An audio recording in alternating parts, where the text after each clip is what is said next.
Venus, a planet that has fascinated humanity for centuries. Known as Earth's twin, nearly identical in size and mass, it glows in our night sky with an otherworldly brilliance. Yet beneath that shimmering facade lies a world utterly unlike our own, a world of extremes, of relentless heat, crushing pressure, and clouds of deadly acid. The surface of Venus is a hell's cape, a place where no human or machine has survived long. But above this inferno, suspended in a thick golden haze, is a realm of unexpected possibility. About 50 kilometers above the surface, where the crushing pressure gives way to breathable levels, and the searing heat cools to tolerable warmth, scientists have imagined a breathtaking vision. Floating cities, vast habitats drifting in the clouds of Venus, cradled by its dense atmosphere. This is not science fiction. It is an audacious idea born from hard science, physics, and human ingenuity. A vision that could redefine space colonization forever. The harsh reality beneath the clouds. Venus is a planet transformed by its atmosphere.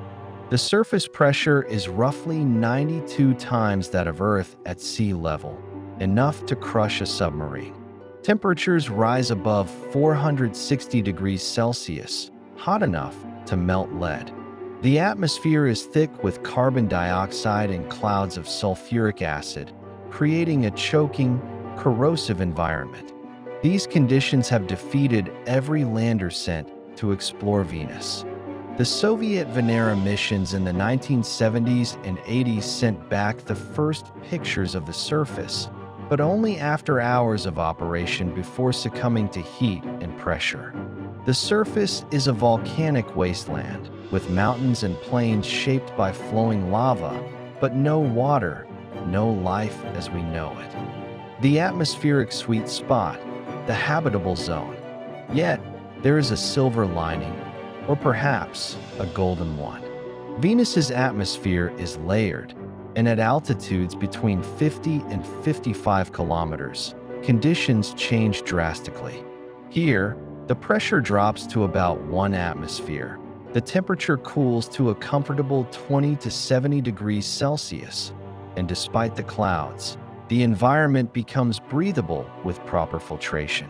Most astonishingly, the atmosphere's composition and density allow for buoyancy similar to that of a hot air balloon on Earth. Because the atmosphere is mostly carbon dioxide, a gas nearly twice as dense as air, a large balloon filled with breathable Earth-like air, mostly nitrogen and oxygen, would naturally float. Imagine massive cities suspended on floating platforms or balloons, hovering over an alien landscape, bathed in diffused golden sunlight. Engineering floating cities in the Venusian sky. Designing habitats to survive in Venus's upper atmosphere is no small feat. The clouds contain sulfuric acid droplets, a corrosive hazard requiring advanced, acid-resistant materials. Structures must be airtight to maintain breathable air inside, with life support systems to recycle water, oxygen, and food. The habitat would need to regulate temperature precisely, protect from radiation, and withstand powerful winds that race around the planet. Solar power would be the primary energy source, harnessing the near-continuous sunlight filtered through the clouds. Robust systems for maintenance and repair, including autonomous robots and drones, would be essential. Life in the floating cities. Inside, life would be a delicate balance between technology and nature. Hydroponic gardens and algae bioreactors could generate oxygen and food. Closed-loop water recycling systems would ensure no precious drop is wasted. Residents might live in modular compartments, connected by corridors, with spaces designed for work, leisure, and socializing. Artificial lighting could simulate day-night cycles, essential for human circadian rhythms and mental health. The sky outside the windows would be an endless sea of golden clouds, never revealing the starry night or distant horizons we take for granted. The prison question, freedom versus survival. But the breathtaking vision of floating cities brings with it a troubling paradox. Below is a surface inhospitable to life, an impassable barrier that forbids return. Above is the vacuum of space, a cold, vast expanse requiring risky and resource-intensive journeys to reach. Once inside these floating habitats, inhabitants would be tethered to the city's systems for survival. Air, water, food, energy, all are controlled resources. In such an environment, survival may demand strict rules, monitoring, and centralized governance.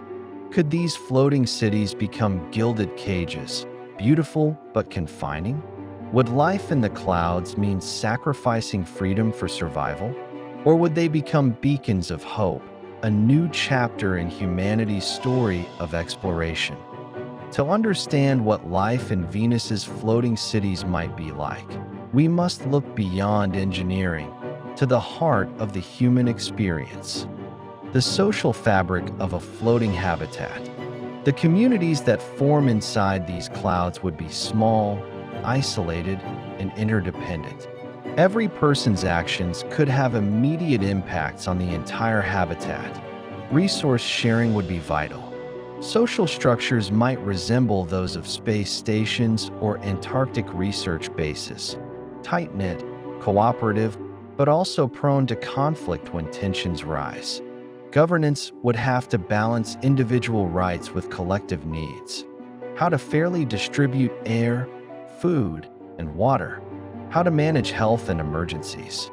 How to resolve disputes when space and resources are limited. Psychological challenges, living in a gilded cage. Isolation and confinement constrain the human mind. The absence of natural environments, forests, oceans, open skies, could exacerbate feelings of claustrophobia and despair. Artificial environments, no matter how sophisticated, may never fully replace the sensory richness of Earth. Long-term residents would need psychological support, recreational activities, and connection with others. Virtual reality could offer a respite, creating simulated nature experiences and social gatherings. Yet the knowledge that the surface below is a lethal wasteland might weigh heavily. How do you cultivate hope when your world is bounded by clouds and technology? Ethical and political implications. Who decides who gets to live in these floating cities? How are resources allocated? Would corporations or governments own these habitats?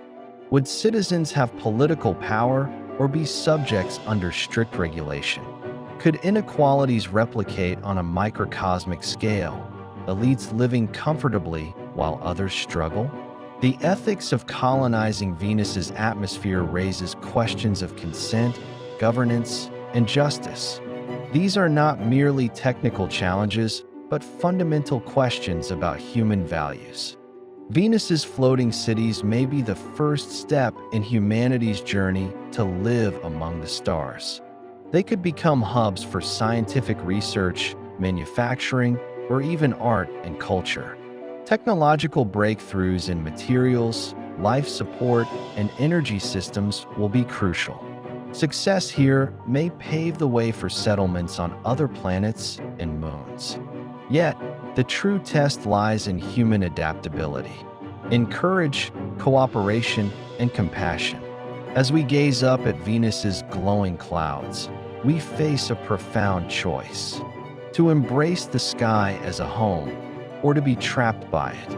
Venus's floating cities challenge us to imagine new ways of living, new definitions of freedom, and new frontiers of human destiny.